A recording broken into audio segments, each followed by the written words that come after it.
Good evening, everybody. Welcome to another episode of Encrypted Connections. I am your host, Kyle, aka Old Sugarmouth. For those of you who didn't know, thank you, Dewey, for that nickname. That'll probably live with me forever, for good or bad. Anyway, I hope you all had a wonderful, wonderful holiday. Happy Hanukkah, Merry Christmas, Happy Kwanzaa. I hope you're all happy, healthy. I hope it was full of love and light and prosperity and joy to all of you. Thank you so much for being here. You know, it means the world to me that anyone tunes in to watch my silly butt do this. So I'm going to say hello to a few people in the chat. Wow, there's actually some new folks here. Susan, welcome. Thank you for joining and signing up and subscribing. Anybody who's new here, I'll give you the spiel. I tell it to everybody who joins. I am forever grateful for anybody who ever subscribes and watches this. Seriously, I can't believe that there's anyone out there who wants to sit and watch me babble on about monsters in the woods and aliens in the sky and all kinds of weird stuff.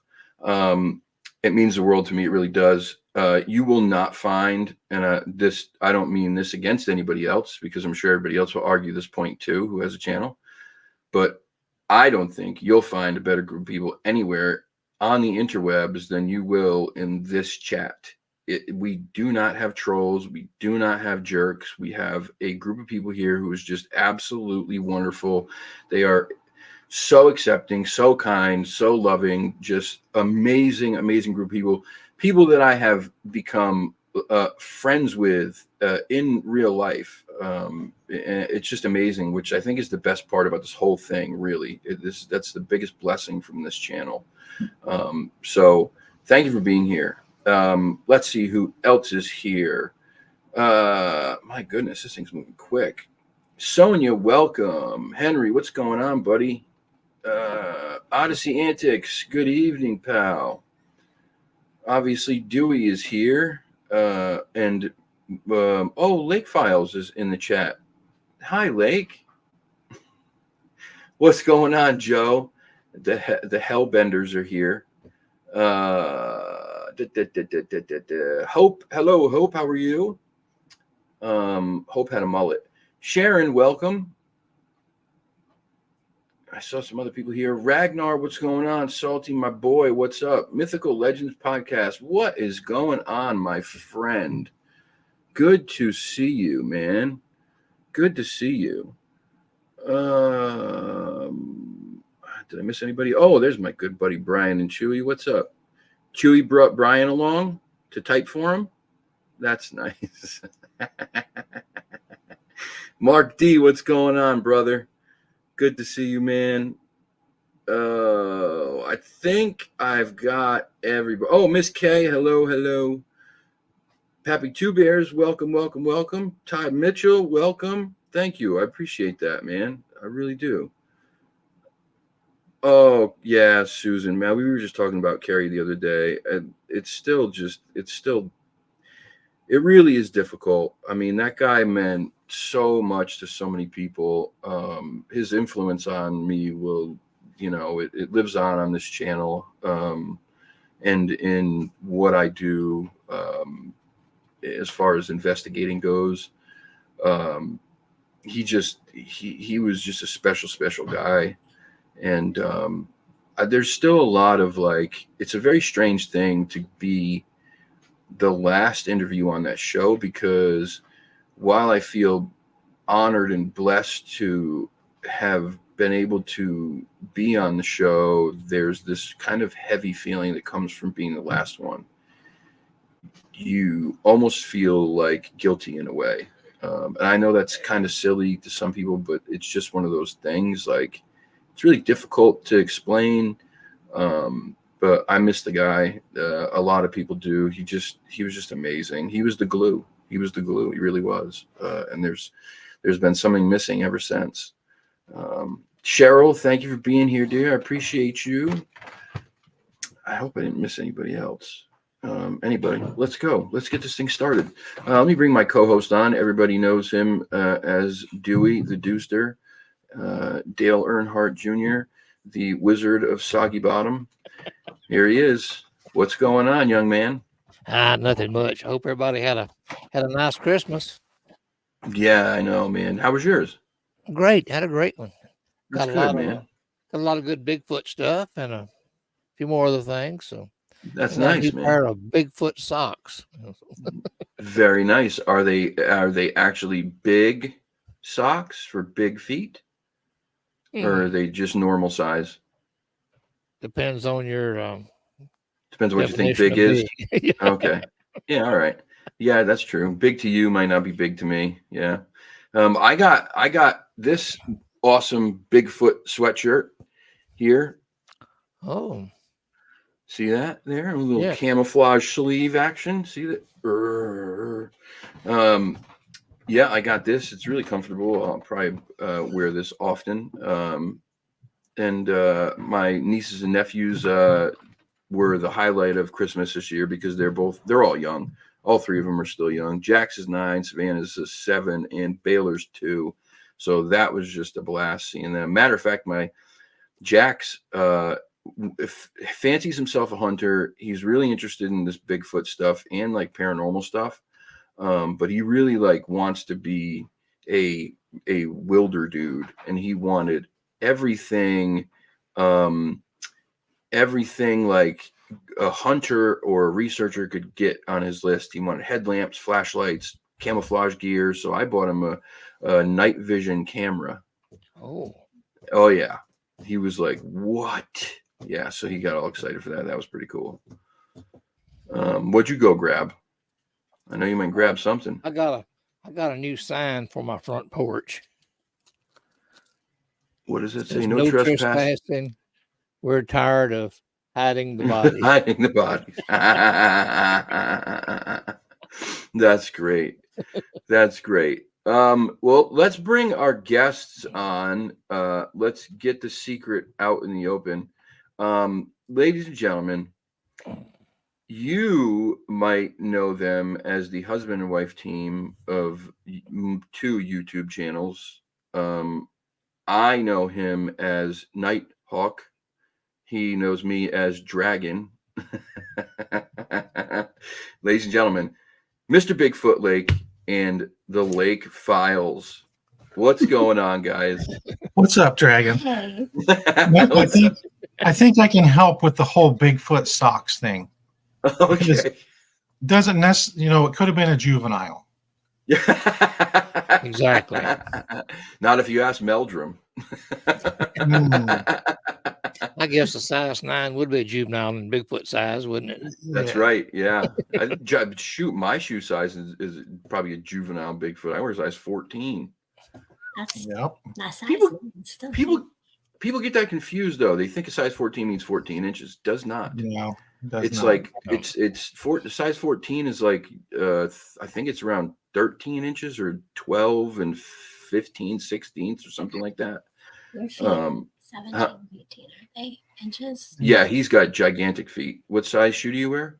Canoes. We don't like to talk about it. They're canoes. They're giant. They're not much bigger than yours. I only wear 15, so But how tall are you? 6'5" ish. Yeah, okay. You're about 2 Average. inches bigger than me. Average. Average for where? Average for like Atlantis? Southeast Ohio. Okay. Atlantis, really? Well, do you think you're taller here, or do you think you're taller in Ohio? I don't know. Uh, Hope brings Well. up a really good memory though. Well, the quicksand stick. we just watched that not long ago. That was one of my absolute favorite episodes ever. That was the funniest thing. So funny. Oh we were my watching god. the short video that I had clipped that I asked you if I could do, and you're like, "Oh yes." Yes. I'm Where gonna at the cry. end I had what was it, Flash Gordon? Flash Gordon, yeah. Flash Gordon. Oh, that was so good. For those of you who weren't here for that, I beg you, please go back. Is it still on your channel? You just watched it Yeah, I today. think it's on your channel.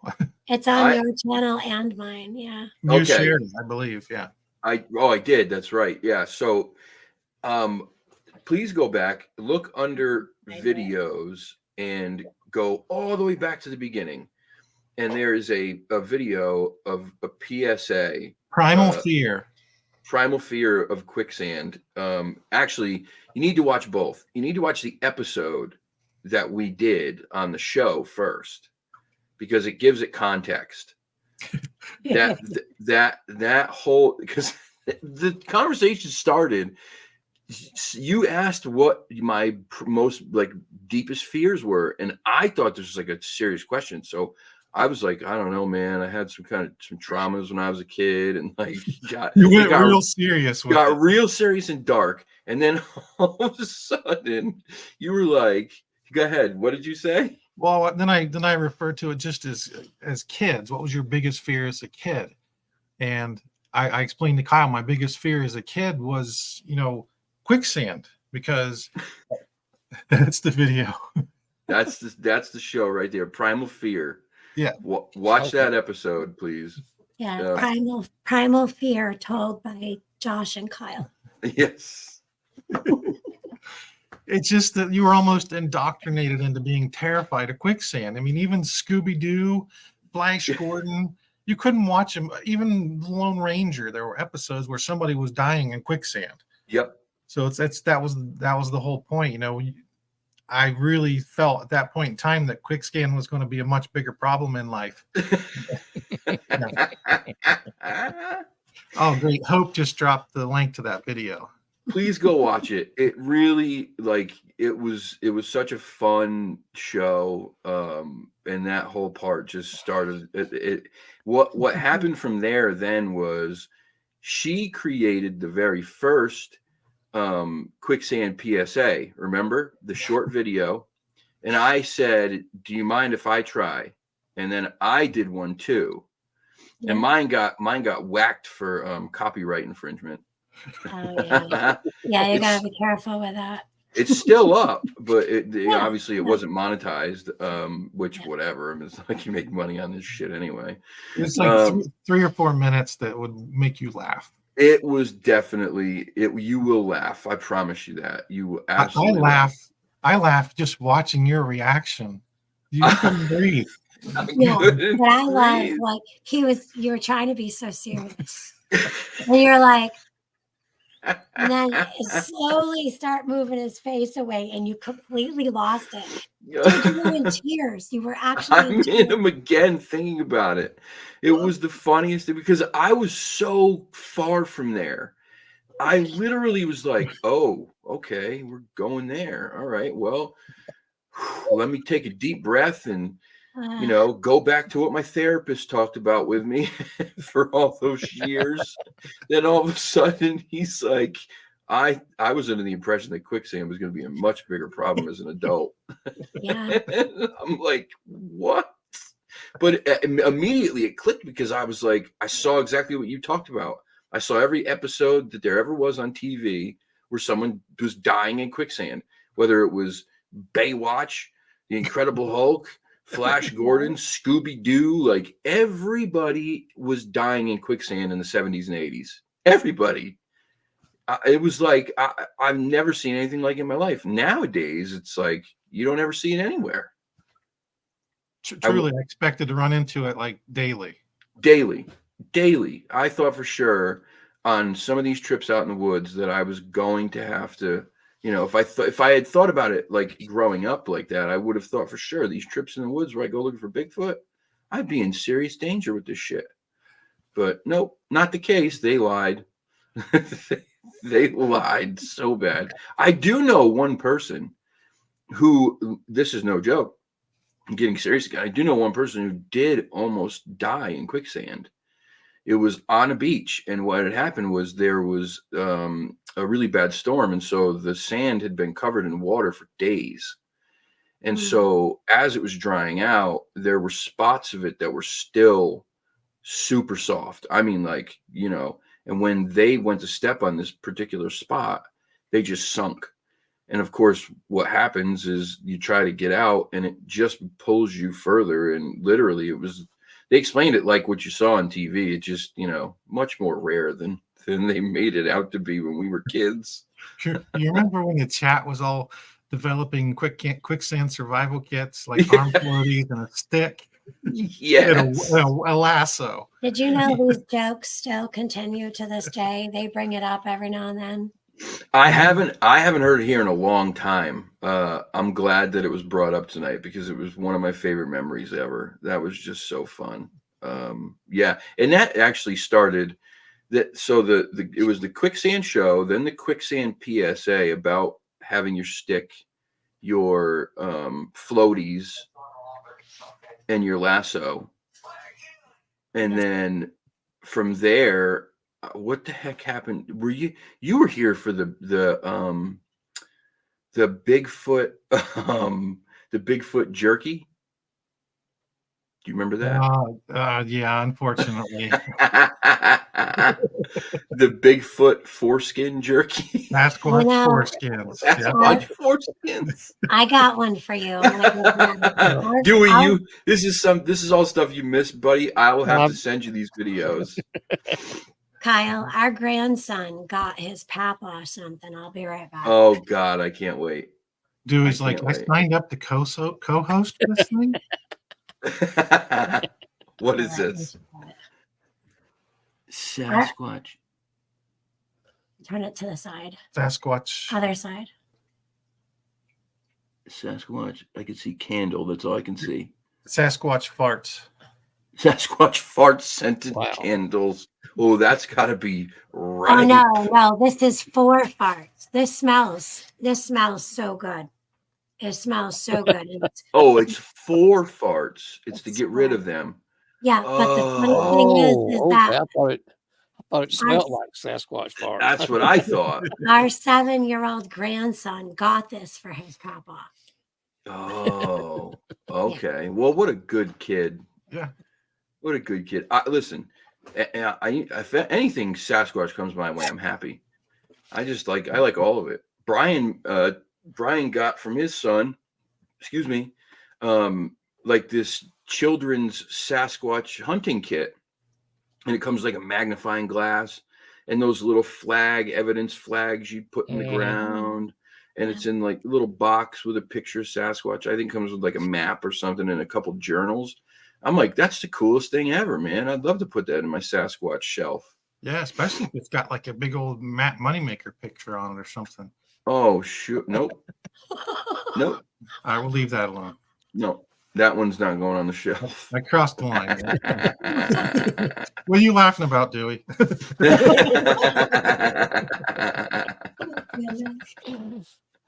Listen, Dewey's been doing this long enough to know what's going on. Much longer than I have. If I know, he knows. Moneymakers. That's funny. That's his last name. Yeah. Just saying. The other guys on that show are great though. Cliff and Bobo are great. Yeah. Oh yeah. They're wonderful guys. They actually are both very, very smart. I know they painted Bobo as kind of like a goofy, like, like stoner type of. Bobo's a really smart guy. I got the opportunity to talk to him twice. I co-hosted a show that he was on and was able to discuss things with him before and after the show. And he's way smarter than they played him to be in that show. I mean, the guy knows what the hell he's doing. And obviously Cliff is Cliff. He's been around for a long time. What's going on, Shade? Yeah, we have no snow in Connecticut. I was just talking about this. This is crazy. You guys got snow? Not in the Adirondacks, we don't. How crazy is that? We've been warm pretty much all winter with the exception of like 1 or 2 days that goes down to like 16 or 17. Same here. And then that's pretty much it. So it's like 1 or 2 days on of cold. And then we're right back up in the 40s and 50s. It's always foggy here though. In the winter. Like it's just foggy. Well, yeah. I mean, isn't that kind of because of the difference in temperatures from the top of the mountains to where you guys are down in the valley? Yeah, very likely. Yeah. Yeah, we're at the foothill of the foothills. Yeah. Yeah. I mean, to me, I was just talking. Sonia sent me a video today. She lives in Iceland, and they have snow right now. I mean, it's beautiful, absolutely. It's just gorgeous. We And got snow, but it melted bulk. It melted every time it snowed. see, we've had nothing. When I was a Uh-huh. kid growing up here, now I live on the shoreline, so we usually get less than the rest of the state because we have the water that usually it's warmer than the air. So that keeps the snow from coming unless it really gets down in temperature. We get a nor'easter, but we'd still get snow. At this time of the year, we would have at least had a few snowstorms when I was younger, 10, 12 years ago. Over the last 10 years, everything's completely changed. By this time of the year, we should be in the 20s. If we go historically, right? We've been in the 50s for most of this month. Look at Hope's comment. Kyle, was your childhood in black and white?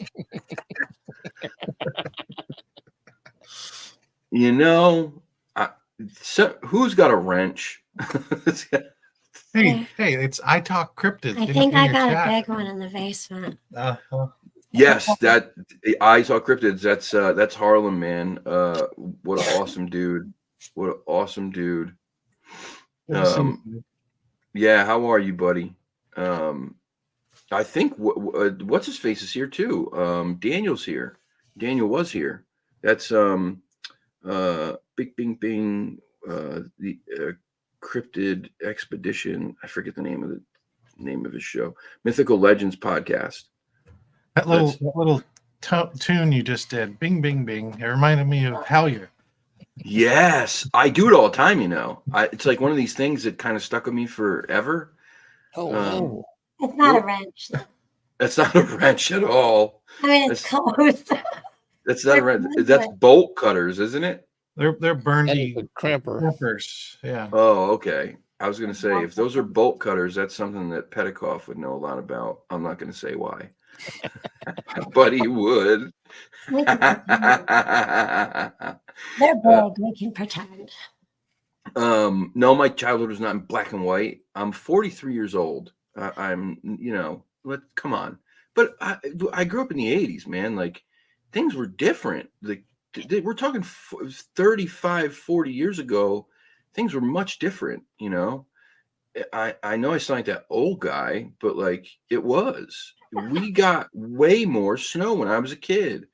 And to be in late December and not have any and be in the 50s is just crazy. And not like this is just a strange year.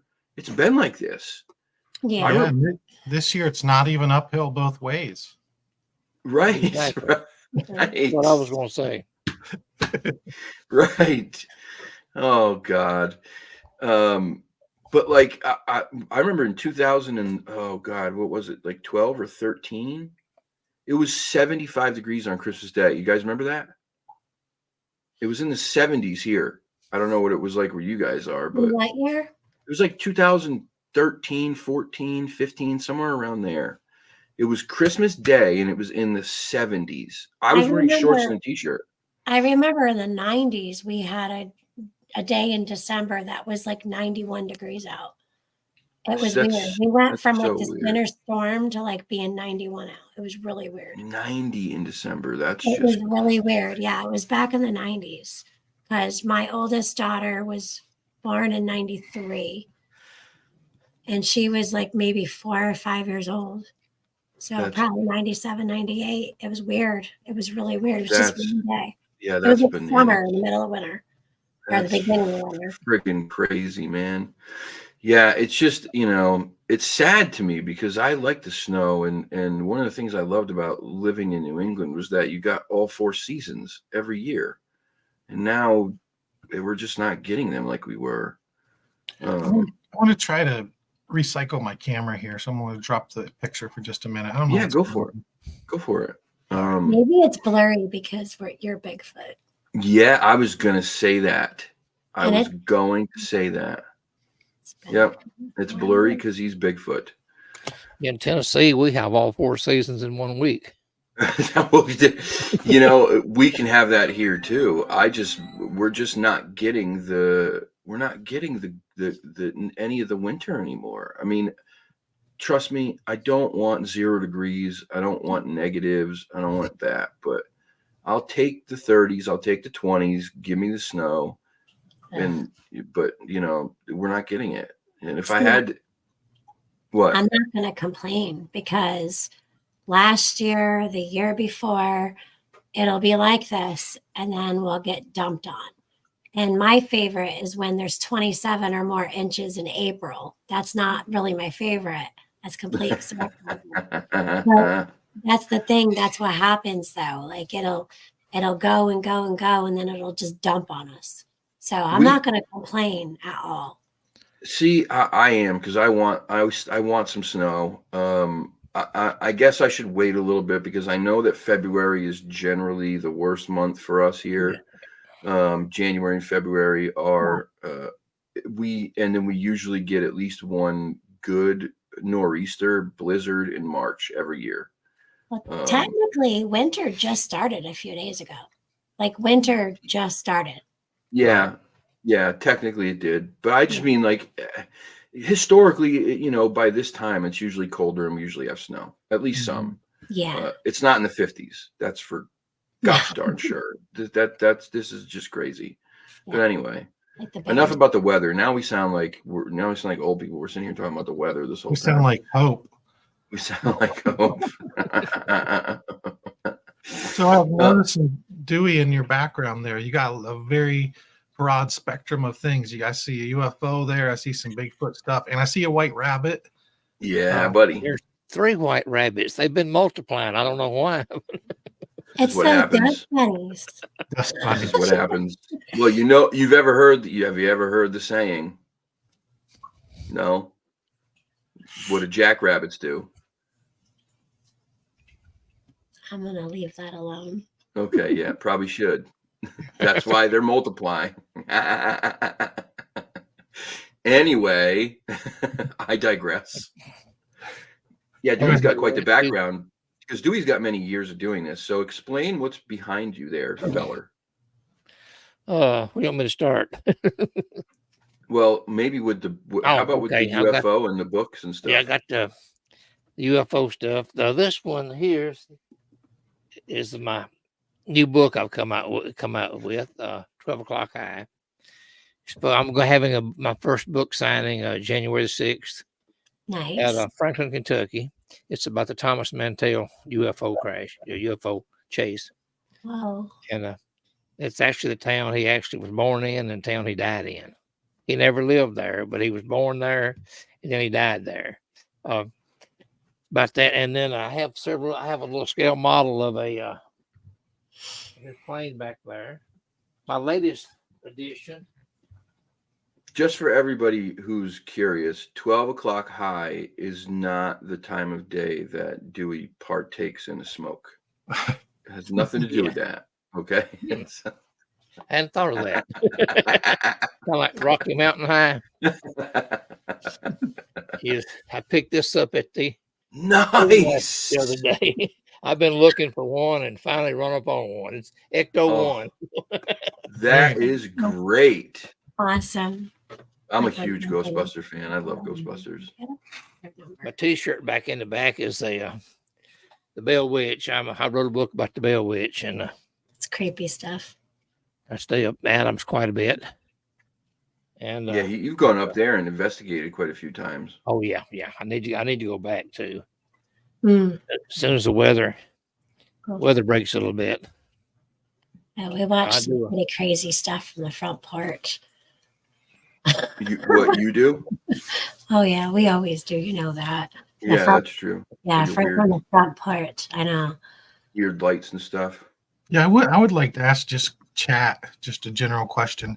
I mean, we live really close to. Well, we live in the Adirondacks, and we can see the mountains like from our porch, and like close, and we see so many lights and weird things around those mountains. Do you guys ever see things around mountains, or a lot of people say bodies of water. I mean, Right. you think there's really connections between those type of features and kind of extraordinary things? And then the other question would be kind of like, do you think that Bigfoot and other cryptids have a UFO connection with lights in the sky or orbs?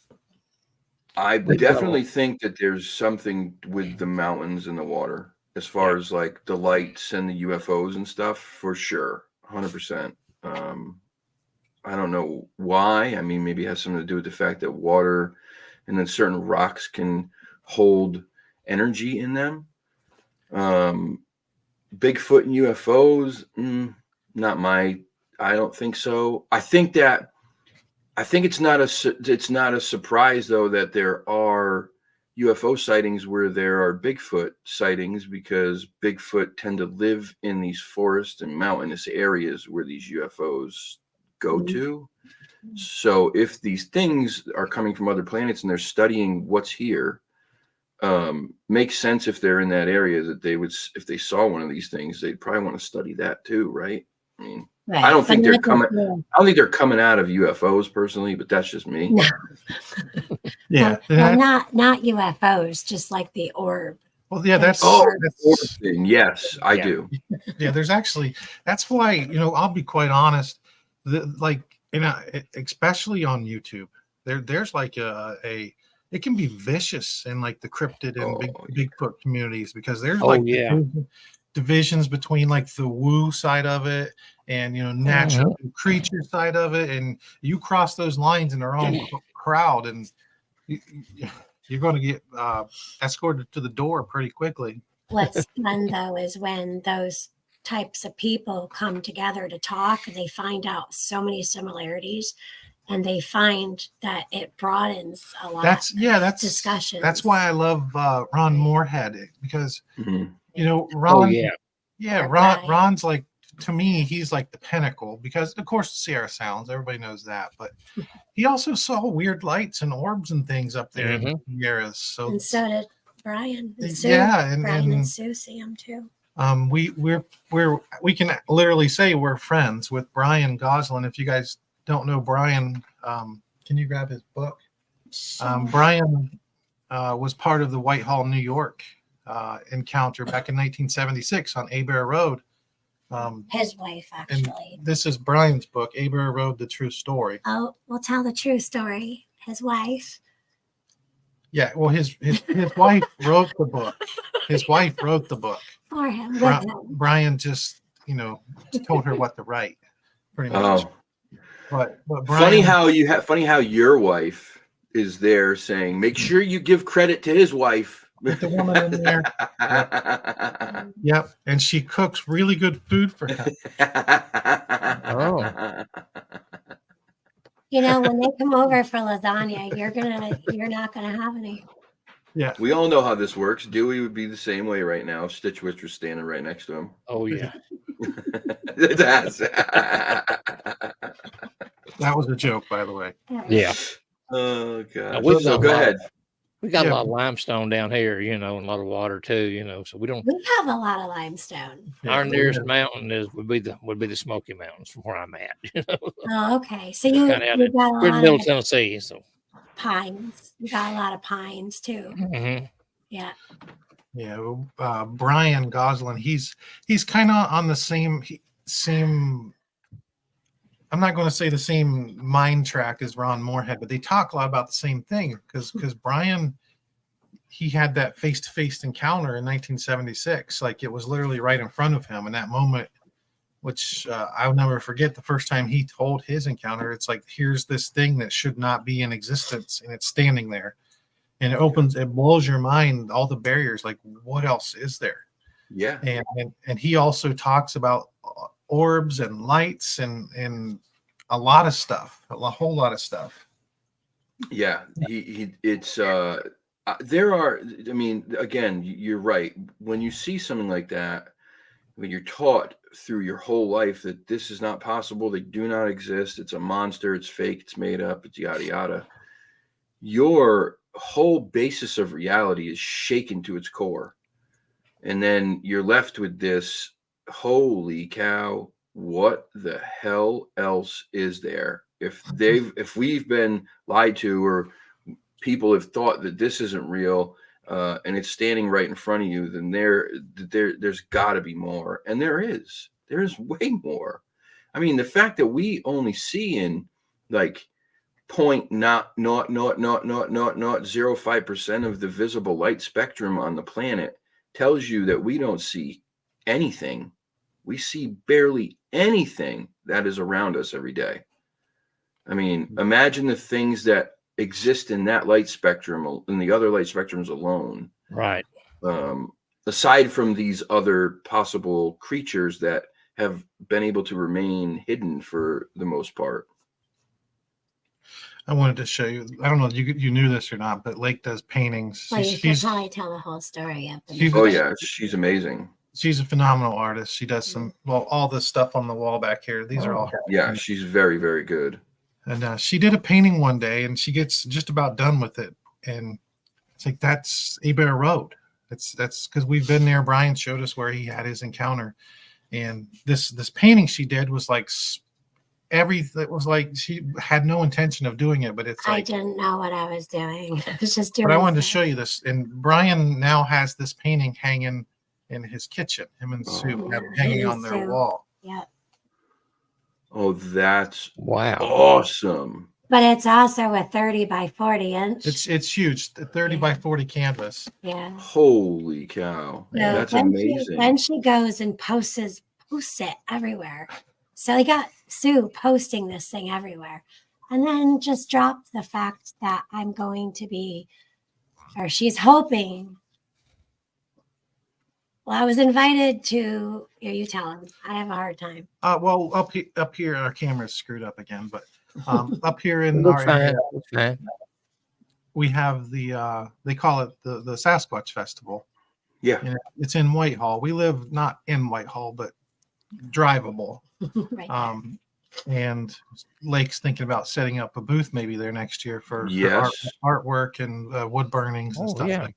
Yeah, so I was invited to go do that. So she just nonchalantly took this painting, put it up on their wall in their kitchen, and posted it out there for everybody to see, and said, hopefully we're going to be seeing my name. You should. There's no reason why you shouldn't. I'm nervous. Why? I'm nervous. Why are you nervous? She gets she doesn't have confidence to present them, and it's like, whenever you do something, it's hard. But trust me, I get it. But I mean, you have so many people who are telling you that they're amazing paintings, and then you have somebody like that who takes it and puts it on their wall. I mean, it's not a small painting. It's not like it's this little thing where they can put it in their bathroom or their closet. We're talking about a 30 by 40. It's a massive painting. Right. Yeah. That should tell you something. It was weird too, because he was telling me, like, I left the car out of the painting.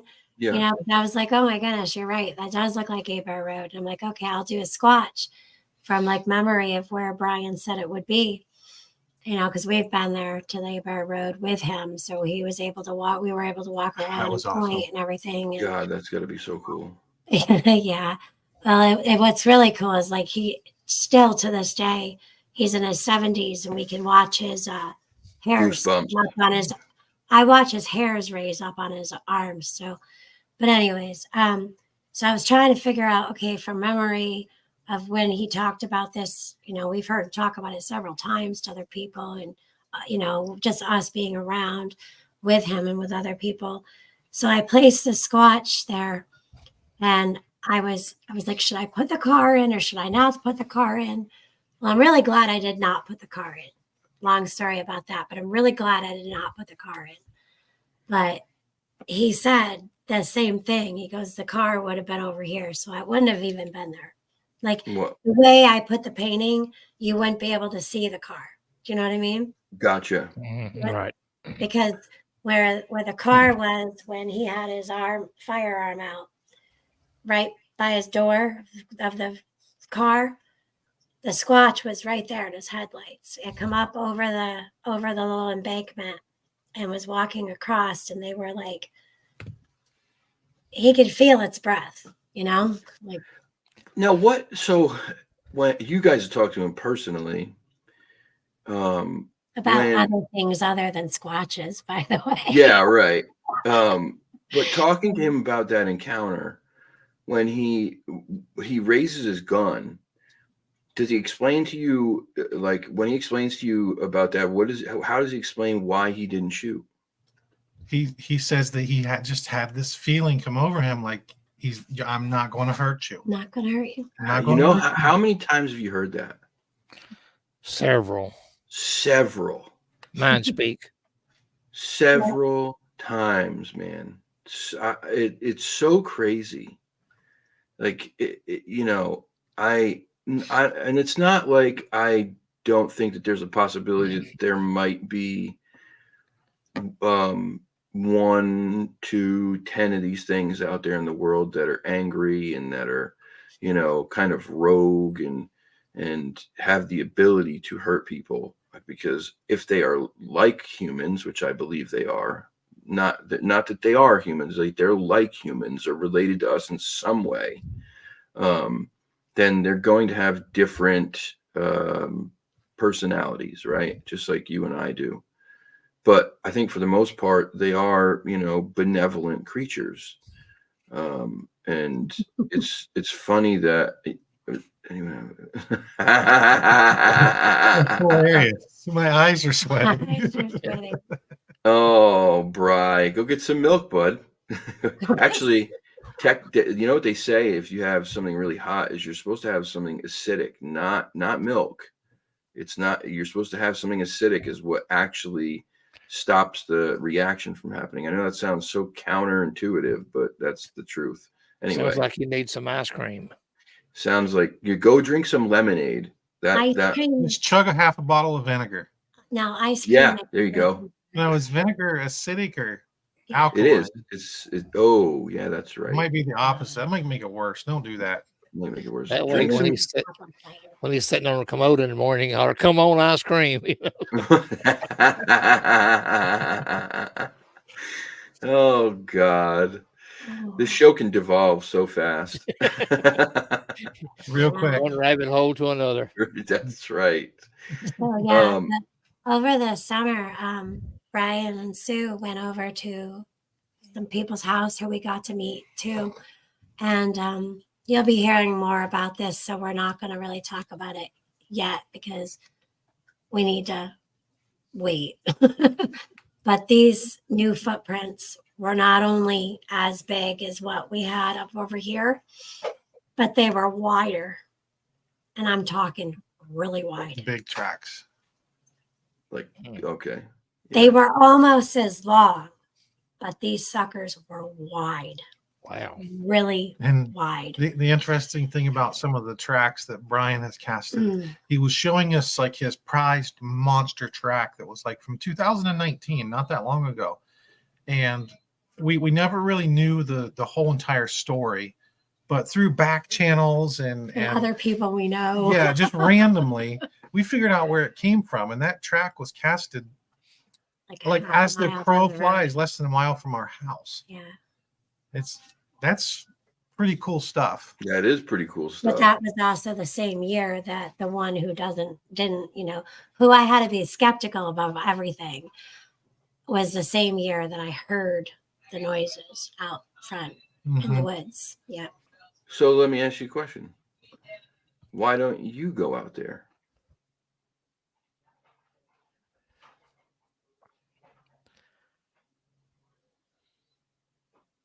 No, we can't hear you.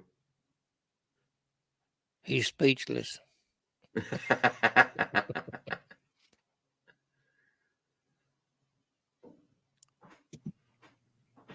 Background noise. Okay. Oh, gotcha. Yeah. So why don't you go out there? I'm a magnet problem for primate anything. We took her. I mean, I'm not calling it a monkey or anything like that, but But it's obviously got primate human Bigfoot. Took her to the local like I small can't zoo, go to anything. and we walked by the. I don't You're know, lucky to be what alive. kind of primate? What kind of ape was that? That was just a baboon. It was a baboon. Oh, Man, they're scary. They're terrifying. I'm telling Oh, you yeah. what, They'd this have thing- to shut down parts of the zoo. this thing loved her.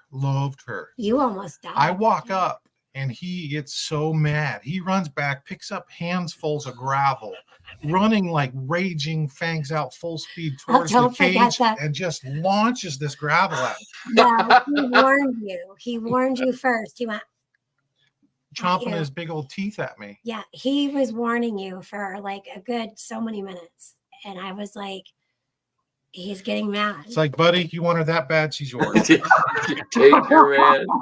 Just take her. So one day Brian gets the good idea, this good idea, right? Oh yeah, Brian wants to take her out as bait. No, Yes. and Stu said that's not a good idea. I don't know what I they're think that's thinking. amazing.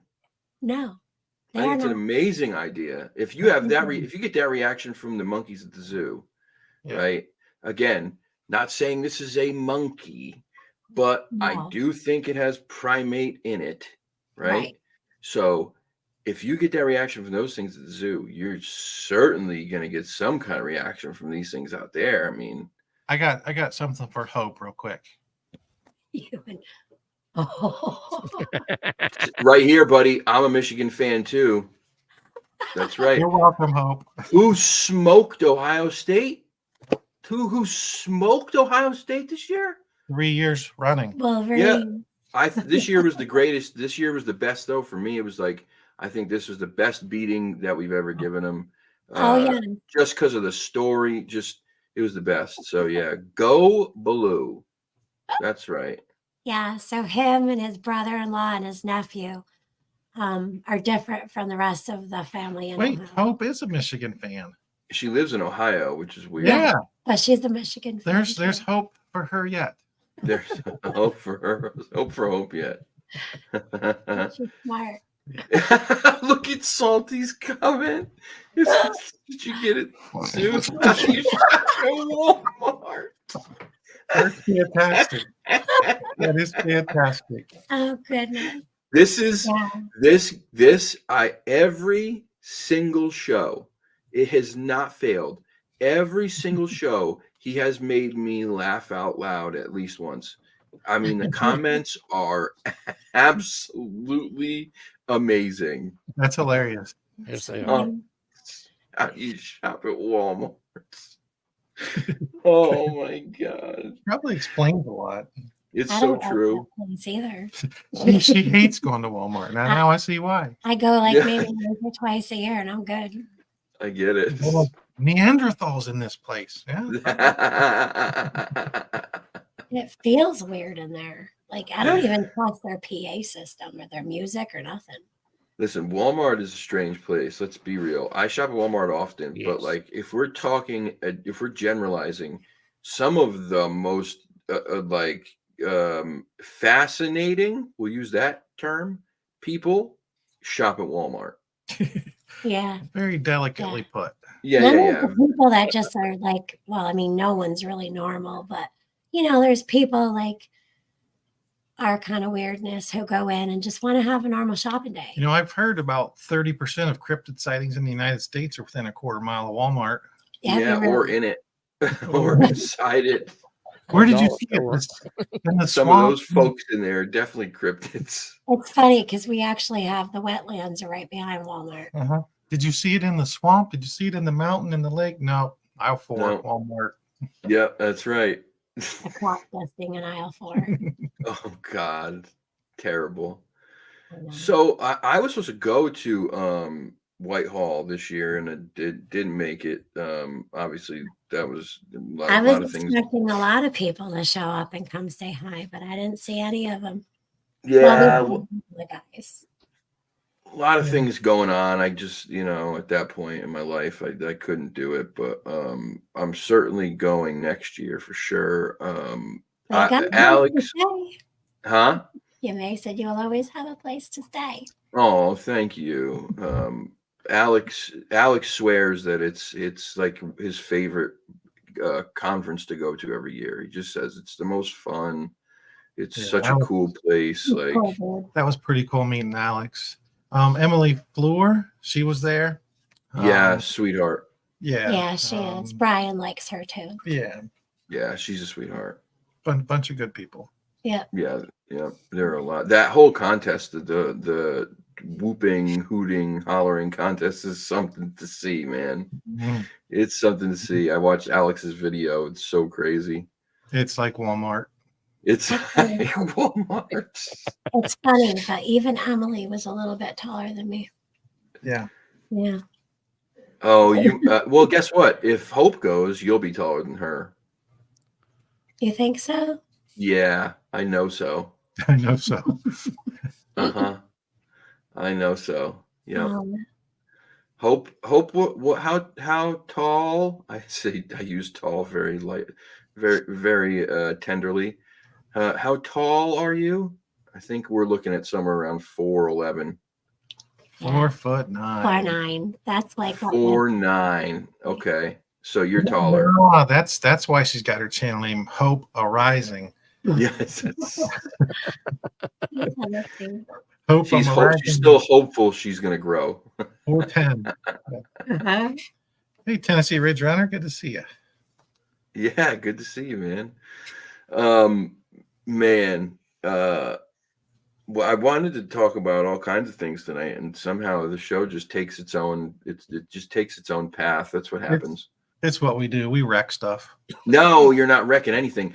This is what happens with this show. Period. Like I go into a show and I have an idea or have ideas, and like the show just goes where it needs to go. By the end of the show, I'm like, it went how it was supposed to go. Like I could come in with every idea in the book in the world, but like it goes where it's supposed to go.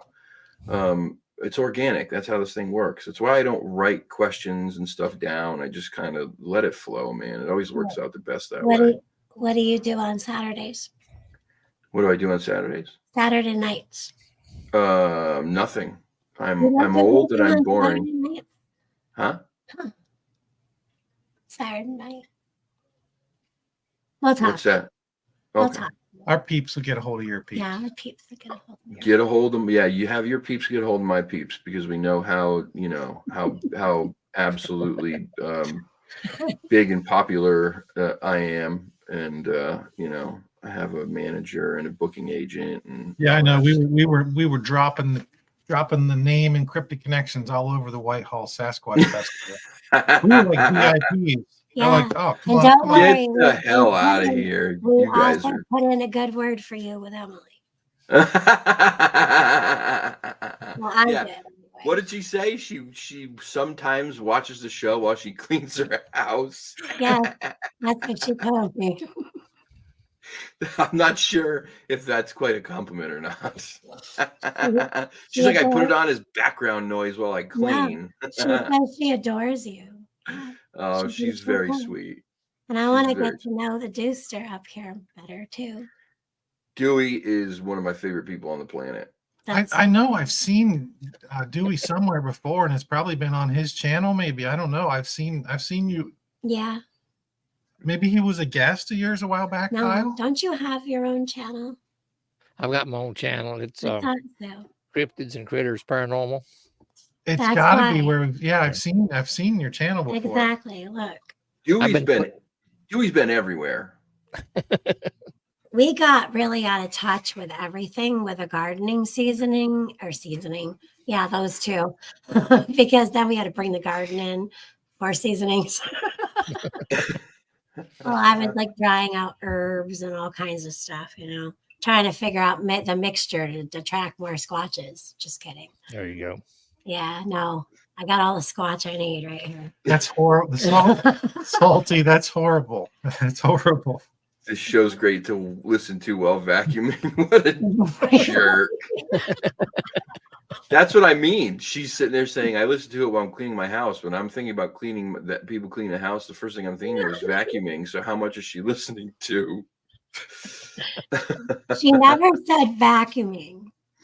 Shade, Red Dead is my favorite game that's ever been made. It's the best video game ever made. I still play it. It's amazing. They do the same thing in Grand Theft Auto in December. It's all snow and Christmas decorations and stuff. Very cool. Not surprising. It's a Rockstar game also. But anyway, sorry. I just had to get that out there. Wait, doesn't everyone vacuum while listening to the show? Look at what we started. This is the thing. I talk so good about my people in the chat, and then this is what they do. They just attack. Horrible. They just attack. They're terrible human beings. Last time I was here, it was so much love, and geez. Nope, not anymore, man. It's a love-hate thing, you know. You want to know something though? I know what? I know Hope's from Ohio, and I want to ask her a question. Yeah, this year we gotta go and meet. It fell through last year. We didn't have enough time. Is it well, at least from where I was from in Ohio, and I want to see if it's the same for Hope. Is it vacuum or is it sweeper? That's for Hope. Is it vacuum or is it sweeper? Kyle left us all here. He'll be back. That's what he does. That's why you got Dewey to run the show for him. Thank God for that. He won't be gone long. Now, like you were talking about being nervous going to the convention, just be yourself. Oh, Get your pictures set up. People start coming in, just strike up a conversation with them. That's what I do. I'm nervous as crap the first few minutes, you know, but after that, you start talking to people and it just comes natural, you know. So just that's the way to handle that. Thank you. Yeah, like I'm not gonna just have a bunch of Bigfoot pictures and stuff that I paint there. I mean, I paint a lot of different things, not just Bigfoots. Mm-hmm. Yeah. I need a Bigfoot picture. You need one? Mm-hmm. You want to see the last one I did? I would love to see the last one you did. Okay.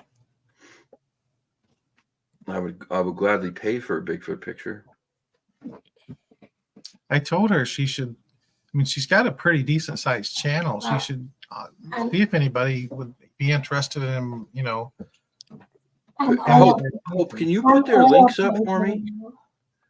Oh, I love it. Oh, wow.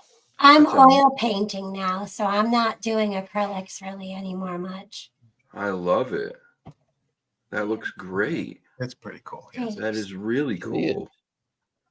That's very cool. I don't know why you are nervous at all.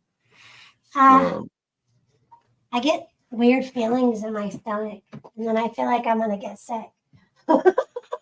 I mean, I guess I can understand. Oh, Grandpa's good. Grandpa's doing good. They're asking about the cats that I take care of, the outside cats that I take care of.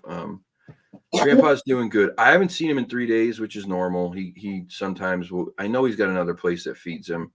He doesn't get fed the good food like I feed him, but he's got another place that feeds him. So I haven't seen him for 3 days. He'll probably come around tomorrow or the next day, and then he'll stick around for a week or so and then go back there. But he's doing really good. And then Princess, you know, she's always good, man.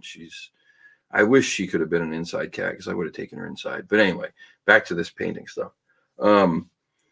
I get it. I understand why. When you put your heart and soul into something, you're exposing yourself, right? Yeah, and so like I doing like the only thing I can the only way I can relate it is like when I first started doing edited videos, when I was filming stuff and edited my first video or two, I didn't really try. I just kind of threw it together and was like, here, okay, put it out. This last one, I really put my feelings into it. I put my spin on it, how I really wanted it to be. I took my time on it and I held on to it. I was like, I was really like, I had kind of finished and I was dilly-dallying because I was nervous to release it. I was afraid. Like I it's hard. You don't want people to go, oh, that sucked. You know what I'm saying? Like, right. That's a terrible thing. You don't want to hear that. But like, I can tell you hands down that your paintings do not suck. They are the absolute opposite of suck. They are awesome. Thank you. And I wouldn't tell you that. I would kind of just defer to something else politely. Yeah, because like it's kind of like, if I baked you a cake or baked you a certain thing and you're like, oh yeah, that's great. I brought it over like every week. Yeah. That'd be bad. Oh, and no one wants to eat the same thing all the time. I mean, No, there's that too. But That's like telling somebody that they're a good cook when they're not. yeah, you don't ever do that. No. You just say something like, "Oh, thanks." Well, you don't have to embellish. Go, "Oh, you're a great cook." You just go, "Oh, thank you." I invite constructive criticism because if you give me constructive criticism, it helps me to work towards being better. Better. Right. But the problem is, here's the problem with that. Some people don't know how to give constructive criticism. They just criticize. Yeah, right. Constructive criticism is much different than criticism. Right. It's a delicate thing. So like, and even that, like constructive criticism is really hard to do because you don't, even if you feel like, first of all, I don't know how many of us out there have even the place to give any kind of criticism to an artist unless you're also an artist, right? Unless you're a painter also. I don't think I have the space to go, hey, by the way, maybe you want to brighten up that little leaf over there. I have no place to say anything because I couldn't paint. Well, I couldn't paint a stick figure. How dare you criticize her leaf? If that's what you That thought, sort of thing, though, right? I would Yeah. take Yeah. it to what? Yeah. Yeah. Yeah. But it's difficult, and I want to see you do it because I told you a long time ago when I first saw your paintings that I thought you should have opened up an Etsy store. I don't know if you remember that. I tried, and I don't know if they want like a blood draw or what, but I can't with that. That stresses me out. Too many darn questions. Really? I need help with that. Seriously. Like, I don't mean to be that forward about it, but I'm just telling you how I felt when I was trying to do that. It's like I tried to do what they wanted me to do. And it's like, I don't know what they want from me. See, I don't have a store, so I don't know. I just figured it was the best place to do it because of how Etsy is. And like they are very crafty type of place, you know what I'm saying? That's Emily has her store there. I know that. And then another guy that I know who runs a Bigfoot group on Facebook, he's got a store where he sells stickers on Etsy. So I figured it was just that a kind of a good place to do it. But if it's one of those things where they're asking you all kinds of crazy questions like that, then no, I wouldn't. Yeah. If it's that difficult, then screw it. I think so. Yeah. But definitely do the conferences. I would do if there's more in your area or places you can travel to that aren't too far away. I would absolutely do it. Dewey goes and sells his books there at these conferences. Like you'll make connections, you'll make money. Yeah. Yeah. I mean, it's such a great idea. I just want my paintings to make other people like calm or like feel happy or. But how are they going to do that if you don't get them out there? Right. Ooh. There's some constructive criticism. Go for it. Just do it. Thank you, guys. I got to answer this question, and it's going to make me sad. Buttons. I do not have Mav anymore. I don't live there anymore. That's tough. So I don't see Mav anymore, and that sucks. Pretty bad, but things change. What are you gonna do? No, you're making a big impact on Grandpa Kitty. Oof. Sorry. I've been asked that question in a long time. Yeah. And that sucks. But, things happen.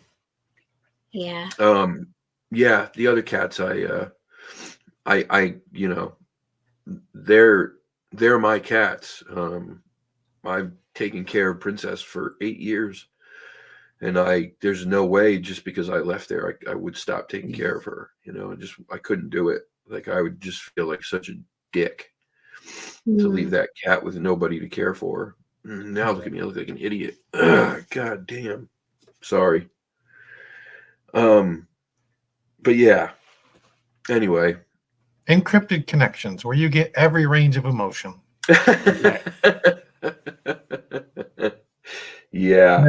That's one thing I've always liked and I really appreciated about Kyle and his channels, that he really, I mean, he really better than any of this type of show than I've seen. He really connects with his audience and his chat, and he makes them feel part of the family and always welcome. And truly it is. I can't remember the last time I've ever come into one of your streams and seen where somebody was being negative. Never. We Never. had I think it happened twice, man, and it never ever happened again. Never. I appreciate those kind words. I really do. You know, like for me, did you bring Nigel with you? So, oh, thank you for that little foot. And please, Buttons, don't apologize. It's not, you didn't know, it's not your fault. So I made a joke one time about being a Bigfoot expert and saying, like, well, I can say that because I have a Bigfoot who lives in my shed. His name is Nigel.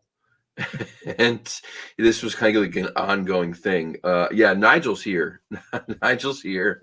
He's got his setup out back. He's in his shed. We got him a bigger bed. He's, you know, a larger litter box. He's doing good. He's doing good. If you can imagine what size litter box a Bigfoot needs. Beach. Yeah, had to be custom made. But yeah, so yes, Nigel's here. Nigel, I forgot all about that. Oh man. Yeah, I can understand your emotions. We lost we rescued a puppy years ago out of the dog pound, and we raised it, and she passed away about, I'm gonna say 3, maybe 4 years ago. And it was I don't know, it was traumatic for me. I don't know how to describe it, but I still can't walk down a dog food aisle at Walmart. I mean, you know, it's I cried more when we lost that puppy than when my sister passed away, and I'm not lying. It's very emotional for me. So It's hard. I still miss her every day. But you know what? I want you guys to both realize something. For the time that you were able to be in those animals' lives, you did the best you could for them. Oh, yeah. And you loved them, and those animals were better off for having you in their lives. So it sucks. It's hard. the worst, man. It's the worst. You know, I like, for me, who is a super, I like when people say animal lover, I can't even say animal lover because the way that I feel about animals is so much more than that. It's not just like I have an affinity for them or an affection toward, like I look at animals and what I see is like the purest form of love and loyalty that you will ever find. You will not find that from any other living thing on this planet than you will from a pet, or not even a pet, because these cats that I take care of, they're not my pets. I mean, I guess for all intents and purposes, you know, Princess she just can't live inside. She just doesn't know how to live inside. When you tried, it didn't work and whatever. But the other cats, they're not my pets, but like, you know, they show their love and appreciation to me for bringing them food, just for just for giving them medicine when they need it, even though they don't know they're getting it. You know, it's it just, and I feel like I was told a long time ago that I was an empath, and I feel that so much towards animals because I can feel their pain, man. I like instantly can feel when they feel like they're being neglected or not loved or whatever, and that's a terrible thing to feel. It's awful. So I just have this thing inside me where it's almost uncontrollable. Like I have to help them. I have to love them. I have to help them. I have to show them that somebody cares. And you know, and my animals, the ones that lived with me, like they were my world, dude. They were my world. So that really, really sucks. Bad, but you know, just it's life, I guess. It's part of life, and things change. Things change. They have to change sometimes. But anyway, enough of that. Sorry. Yes, my batteries will be charged. Kyle's drone's battery charged for Friday only took 6 hours for 2 batteries. That's very true. Oh, Salty, I'm sorry, buddy. Yeah, those drone batteries suck, by the way. I love the drone. The batteries to charge are awful. They take forever. Forever. He's not joking. He says 6 hours, 2 batteries. It's about that. It's nuts. Just charge it overnight while you sleep. I know, but it's still crazy. Like, why did it's only a little battery, and we just figured this out too. One of those batteries, they claim it's 25 to 30 minutes of flight time. It's about 17 to 20 minutes for 3 hours of charge. Yeah, the temperature has the temperature. So you're bringing it up there where the temperature is like really chilly up there. Even in the summer, it's like That's cold. true too. I never thought about that. So the battery is not going to last as long. Never thought about that. That's true. Yeah. Yeah, I don't really like to think about those things, but sometimes we just have to. We have a drone, but I don't know. I have a hard time with that. No, this was There's one too of the many greatest trees. things. Well, there's too many trees. There's no trees and open drones. spaces to get it up. Oh, it's probably difficult where you are. Yeah, I get it. For me, it was one of the greatest things I ever got because number one, like the cinematic value it adds to videos is it's so cool. I think if we took it down to the lake, where we go down Shelving Rock past the waterfall, down to the flying bottom. our drone over the lake would be a good idea. No, we go out to the lake where we can walk out a ways, and then we go back up the mountain. We can do What that. kind of drone do you have? I have no idea. It's one that flies and holds a phone. I hope it's a flying drone. It's actually one that you tie to a rope and you just throw it. No, it's not. And you swing it around. It just goes. It's a boomerang or something like that. The only battery you need is Aspercream for your arm. You almost just whacked me in the back of the head. Oh, that's great. I could just see you out there going, woohoo! I don't know what sounds. Somebody else up on the camera with an iPhone. I got a Bigfoot on screen. Downstairs. He's calling. That gives me an idea. They take the GoPro and mount on a frisbee,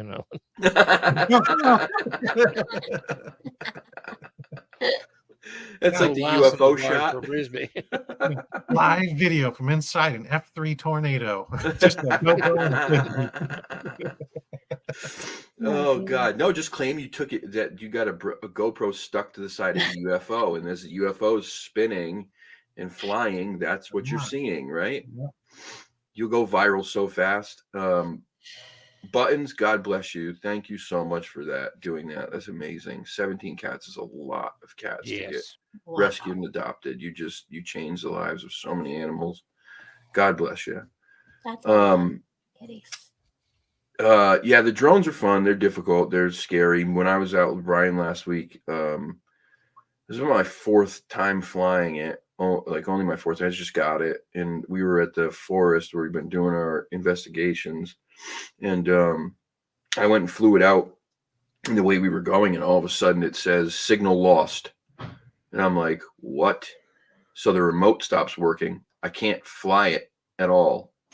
I about had a heart attack. I'm like, you got to be kidding me.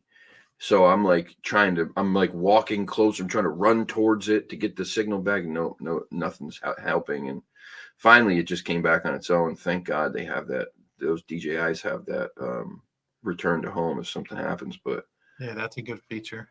Yeah, that's why those are I think is if you're going to get one, you got to get those DJIs because they have that feature and it saves you if something was like that happens. But yeah, anyway. Our drone is old. I guess we need to update. Yeah, we have like 1st generation drone. Okay. Okay. It's but the thing about it is like now you can get them. You can get them fairly cheap. The older ones, like the DJI Mini 2, is what I got. It's not anything. It's the old one. It's not the oldest, but it's the older one. You could get them for. I know it's still not cheap, but like fairly cheap. It's like $300. Which, you know, for what it does is a really good deal. But yeah. Anyhow, we would never. Hold on, I want to read that real quick. Ragnar, I had a stray cat. I had a stray cat. I called here, Mama. She would never. You pet her, but she always brought her kittens around to play in the yard. Oh, see that right there. See that she showed you that she trusted you and loved you. Amazing. Anyway, let's get back to this while we have another 15 minutes left. So, man, you know, like, I think it's amazing that you guys are able to well, not that you're able to, that you guys have this friendship with Brian. I think that's the coolest thing. Like, that's got to be so awesome to sit there and have that guy at your house and to talk about such a historical incident. Mhm. I mean, as far as like in the annals of Bigfoot history, the Bear Road incident is one of the biggest that have ever happened. I mean, you talk about Patterson Gimlin, Sierra Sounds, Bear Road. I mean, what else would you put on that list as far as like certifiable incidences that, you know, have been documented really well and made it, you know, lasted through all these years? Yeah, Not many. That's the thing. It's the I won't say the quality of the witnesses because that's not fair. It's just the documentation of it. Yep. Right. By public officials. And you know what? I want to tell you what, Brian Goslin, I think I think it would be tough for him if he had the choice to ever go back and not see this thing, because it had a big impact on his life, and not all of it was good. Right. It wasn't all good. He took a lot of ridicule, and the funny thing is now that it's, you know, in Whitehall, it's kind of become the festival, and it's kind of become marketable. Now, some of these same people, Brian said, the same people who were laughing at him back then, they're showing up at these festivals with trinkets, Bigfoot trinkets and keychains, and selling them, profiting off of it. Yeah, it's ridiculous. Yeah, it's not always. It's not always. This is why people don't come forward with their reports a lot of times. There's a You're right. That's the biggest reason, I think. You know, people are afraid of what people are going to say. They're going to think you're crazy. You're going to think you made it up. One of the two. And nowadays I think nowadays is a little different. It's not as bad as it used to be. Definitely not. You know, I think what you have nowadays is kind of, you still have the people who are afraid to come forward for the ridicule. But what you also have is, because a lot of this is more accepted, is you have people who come forward with a story that's absolutely fabricated, Yeah. and they're trying to gain some kind of oh Jesus, let me turn my phone on silent. They're trying to gain some kind of notoriety, popularity, celebrity in the Bigfoot community of some sort. Yeah. So you got to be careful. But when you have somebody like Brian, who's, not that saying cops aren't fallible, of course they're fallible, they're human beings, but when you know the type of person Brian is, you know, you talk to people, Brian is a stand-up guy. Brian is somebody who people would say is beyond reproach. He had a spotless record. He was, you know, known to the community as being a very solid dude. You know, you take all those things into account, and it's hard to discredit somebody like that. And especially because this occurred over the course of like a couple days. Mm-hmm. This wasn't just a one-day thing. Like, this thing came back. And how, you know, I think like that to me makes it that much more realistic. I know to some people you go, that to me sounds crazier, but to me, when I hear that, I go, it would really take somebody with a lot of imagination to think that up, that this thing would come back. Because if I was going to make up a story, I certainly wouldn't go over the top like that. You know what I'm saying? I would try to make it as reasonable as possible.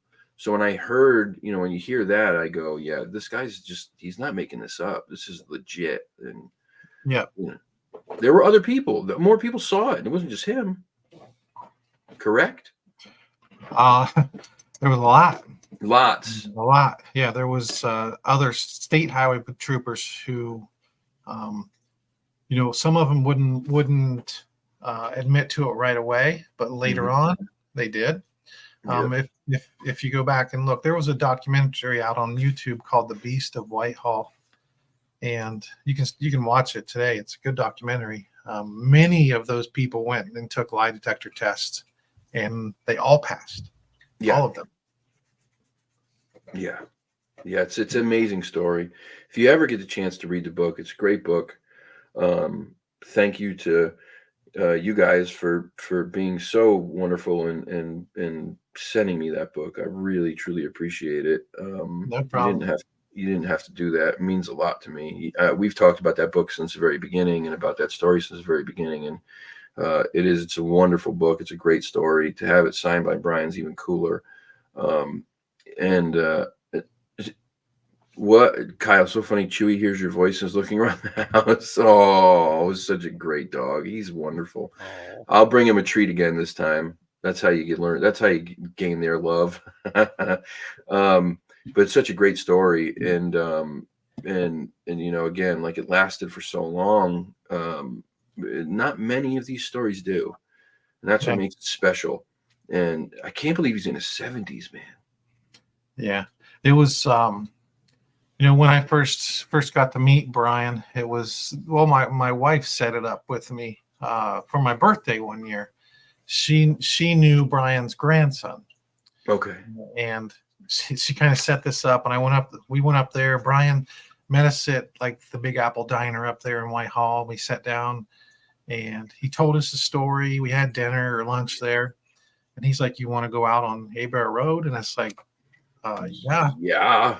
This is I heard of the Whitehall Abear Road incident like way years and years ago when I still lived in Ohio. And when I moved here, I found out Whitehall was like fairly close, and that's exciting.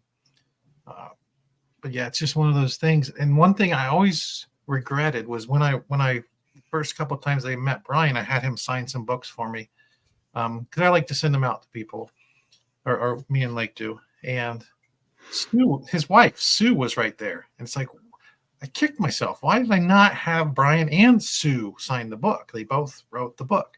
So they were at our house. They came down and picked up that painting, and every copy of Abear Road, A True Story, I went through and had Sue sign it right beside Brian's. And oh, that's good, man. Yeah, great. That's pretty good. Cool. Yeah, it's got to be cool to live in a place that's so close to a place like that, right? Like, it's really neat because you go around up there, and I don't know, when you first drive down into Whitehall, coming from our direction, there's like a Bigfoot sign out in somewhat like a life size like plywood cutout. It's like right off the bat. And then you talk to the community people, like the golf course even has a Bigfoot statue on it, and because there was a sighting there. And then there's like a hardware store with a giant life-size sculpture of Bigfoot. It's phenomenal.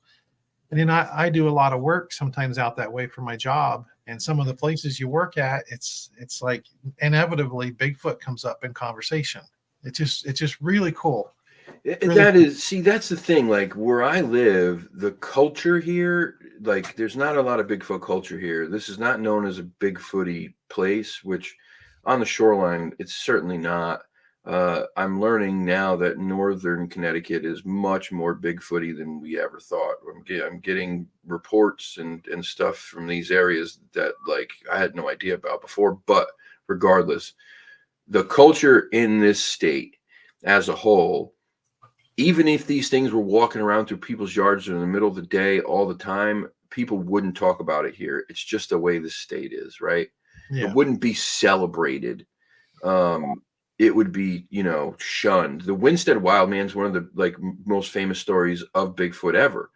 It's not a big thing here, though. You don't go to Winstead and see anything that has to do with Bigfoot. So But like you go to a place like that, and they celebrated this. It became part of what the town is now. It became part of the fabric of the town, which I think is so cool in places like that. Like, we were in New Hampshire, again, a place that has many, many reports of Bigfoot. There was this gas station for years Alex told us about that had this giant wood carving of a Bigfoot with his arms out like this. I mean, the thing was life size, and it had every woodland creature from the area around it. And this wood carving, like, geez, rabbits, foxes, squirrels, raccoons, moose, this giant thing. And it was at this gas station for years. So everybody who came into town got to see it. Well, then the gas station got sold, and either somebody stole it or it was sold. Mm-hmm. He finds out where it is, and it's at where these cabins are. And so we go to see it, and like thinking like, oh, cool, they'll let us take a picture. And the guy was a total dick. He was like, what are you doing? And we're like, we just came to see the statue. He's like, did I say you could see the statue? It's like, this thing's been a part of this town for, so many years. Like, you bought it. Wouldn't you want people to come here, see the statue, and then see your establishment? And that's just not the way this guy was. So when I see people celebrating things like this in a town like that, I just think it's the coolest thing. Like, I think you should, because it can bring a lot of cool stuff to your town, like the conference, which brings people in and brings business, man, makes money. Yeah, I know. A couple years ago, we were at the Whitehall Festival, and there was a young lady who was kind of kicking off the calling contest, but she spoke a little bit about the community because Whitehall's it's economically it's in a tough spot. Don't get me wrong, Whitehall it's beautiful. The whole area is beautiful. But financially, the area is kind of hurting. And this lady spoke to that, and she was like teared up, how thankful and grateful she was for the people coming in, and the commerce that this generated really helps the community. It was, and you see that story so much, like Point Pleasant, West Virginia. They have the Mothman Festival, and it brings in the people, and they're called dying towns. Yeah, these dying towns, and these legends, they kind of help the community. And that's like you talked about that statue not being able to go look at that. That seems wrong. It does seem wrong. Yeah, part of the history of that area. Yeah, and people would stop purposely at that gas station and bring that guy who owned that gas station business, right? It's the Betty and Barney Hill incident was up there also with the UFO abduction. Alex brought me to the gas station there where it happened right down the road, and again, like that they celebrate that, so that town gets that stuff. It's like, I don't know why you wouldn't take something like that and then celebrate it, but I love that they do. I really do. And I can't wait to go next year. I really can't. I'm so excited. Yeah, definitely. I'd love to hook up with you up there. Oh, we will. 100%. Yeah. That's not even a question. We definitely will. Yeah. Well, anyway, go ahead. Yeah, I'm about to that point too. I probably should get into some things here. Yeah, it's fine. I got you too. So we're gonna wrap up. Listen, thank you so much for coming on. I love you, man. Yep, awesome. Always a pleasure. Dewey, very nice to meet you. Nice to meet you. Thing. I did subscribe to both y'all's channels in the meantime. So yeah, my channel's different. I just do narrations of stories. He does them very well though.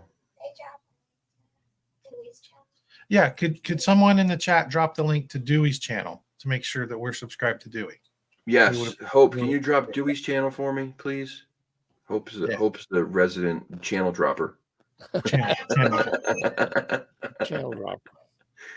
Hope's the resident channel dropper. Yep. Thanks, Hope. Thank you, Hope. Appreciate you.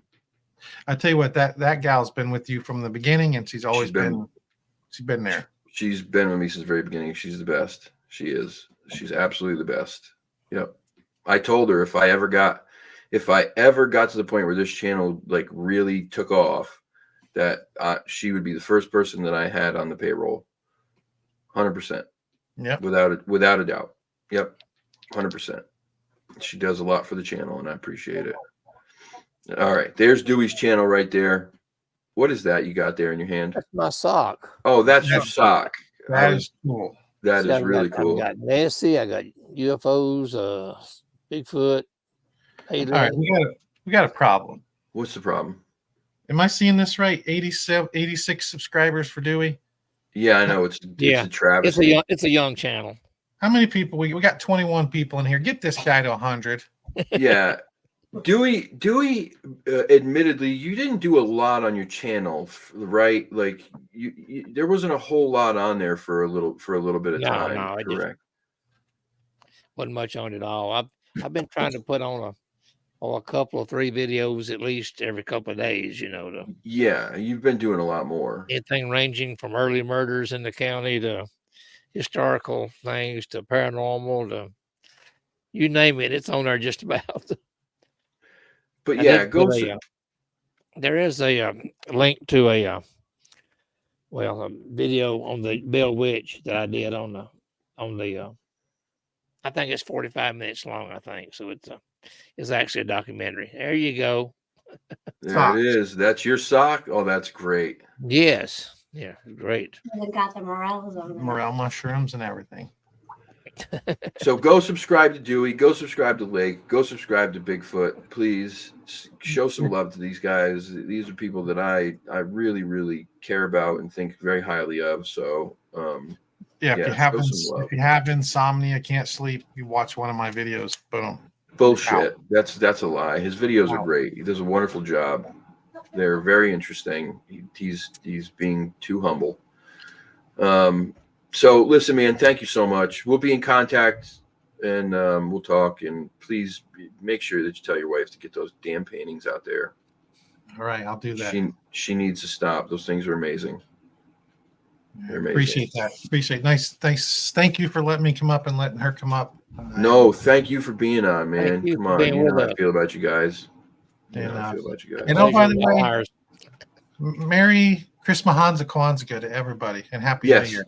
That thing. Yep. Yes. Absolutely. Yep. Happy New Year. Right.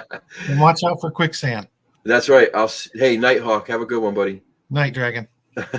Later.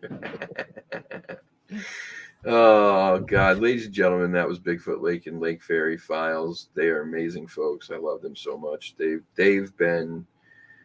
were here in the beginning. They are good friends. I was, we've been talking. I just said, man, I got to have him back on. Like we hadn't done anything together in a while. The Quicksand thing was just so damn funny. I'm gonna repost the Quicksand video, the Quicksand PSA, and the Bigfoot Jerky video, because the Bigfoot Jerky video was actually meant as a Christmas video, so that you could, if you were having a hard time figuring out what to get your loved ones for Christmas in their stockings, you get them this Bigfoot Jerky. And so I'm going to repost those so you guys can watch them. They're funny. The Bigfoot Jerky video is a little, it's a little spicy, but it's funny. It's funny. You'll enjoy it. So please go watch those. Check them out. Thank you, Lake. We love you too. Yeah. So real quick before we go, I've been in contact with somebody who's going to be coming on the show. I am not going to say who. It's going to be a surprise. We're just going to say that it is somebody that has worked on many documentaries. He's worked on a TV show or two and quit them because he didn't like how they were. He's a wonderful guy. He is funny. He is smart. You're gonna know who he is. And we're working on getting him on here hopefully in the next couple of weeks, maybe middle of January. But he is going to be a very, very, very interesting interview. I promise you that. What do you got going on there, young fella? Who, me? Yeah, you. Oh, you said young fella. You kind of threw me off. I've got I've got a couple of 3 podcasts I'm gonna be on, but other than that, I'm just doing some more writing and doing some more research. Got this book signing coming up January the 6th in Franklin. That's the biggest deal. So Oh, other than that's that, awesome. I'm just trying to get over the holidays. Yeah, I know. They're great, but it's tiring at the same time, back Yes. to Oh back. yeah. Oh yeah. Christmas and New Year's back to back. It's just like, whew, it's a Yeah. lot.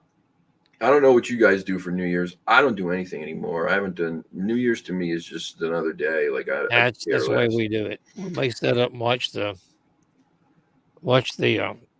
The ball. festivities in Nashville, the ball fall down or whatever, the music note or whatever. But Yeah. other than that, it's most times she'll wake me up where I can see that and I go back to sleep. So Yeah. Last year I spent New Year's on here on live with the folks who don't go out and do any of that stuff. And I may do that again this year because it's not my thing. I'm not a drinker. I don't go to bars. I don't do that stuff. So if you're looking for something to do on New Year's Eve, then check in with me because I'll probably be on here. We could celebrate together. there you go. I don't know what to wear to my living room for New Year's. Might not even go. That's about how I feel about it too. Oh, that's good. So yeah, listen, guys, thank you so much for tuning in. I love you all. I appreciate you all. For you guys who are new, seriously, it just humbles me whenever anyone subscribes and whenever anyone takes the time to watch this. Oh yeah. It's so humbling. It really is. It means the world to me. The more people that subscribe, the more people that comment, please hit the like button too. I don't say this enough, and I know I should. Please hit the like button because that and commenting are the 2 biggest things that tells YouTube to put this into other people's algorithms so that they can see it. As this channel gets in other places, other people subscribe, other people like, other people comment, it grows. As it grows, then it can generate money. And if it generates money, that means it grows in other ways. That means we're able to do more. We're able to buy better equipment. I'll be able to travel places. I'll be able to go to Tennessee to see Dewey in person, to do things with Dewey in person, potentially. You know what I'm saying? So that's why it's important for the channel to grow. So if you can share the channel, if you can please subscribe, please like, please comment, all those things help this channel grow, and growing is good. But either way, I still am just so damn appreciative and grateful for all of you for being here. I truly, truly, truly love you guys. He wasn't lying when he talks about how wonderful this chat is. I say it all the time and I mean it. It's the best chat. It's really, it's the greatest chat, man. There's just, everyone here is just so wonderful. I can't say it enough. So it's one of the things that keeps me going on this. When things get tough and you don't want to do it, the chat is the thing that keeps me there. So I thank you. I want to go see Dewey too. Trust me. I want to get down there more than you know. I would love to be able to go out and do some stuff with Dewey. It's like a dream of mine. You know how humbling it is to have this guy here with me. I can't even tell you. It's like, it's crazy. It's crazy. I knew of Dewey before Dewey knew who the hell I was, and so I like looked up to Dewey and knew all about Dewey and what he did and how long he's been around this community. And so to have him here is just amazing. So you can't imagine how much I want to go down there and do something. So we'll hopefully make that happen. Oh yeah, we'll make it happen. We'll make it happen one way or another. If I got to have to jump send in, my Learjet up, pick you up. I'll do that. that's right. That's right. The Deuster's Learjet. I can only imagine. Oh boy. Well, thank you guys. We're gonna get out of here. Dewey, thank you, buddy. Oh, you're welcome. I gotta get off here and get the stitch witch. Today is Taco Tuesday, so we're gonna get up to the little Mexican joint up the road and get a taco before bedtime. So go get some tacos, man. Go have a taco for me. All right, that'll work. All right, guys. Good night. I'll see you next time. Good night, Kyle. Love you all. All right. Thank you, Dewey. Love you, buddy. Bye. Good night, everybody.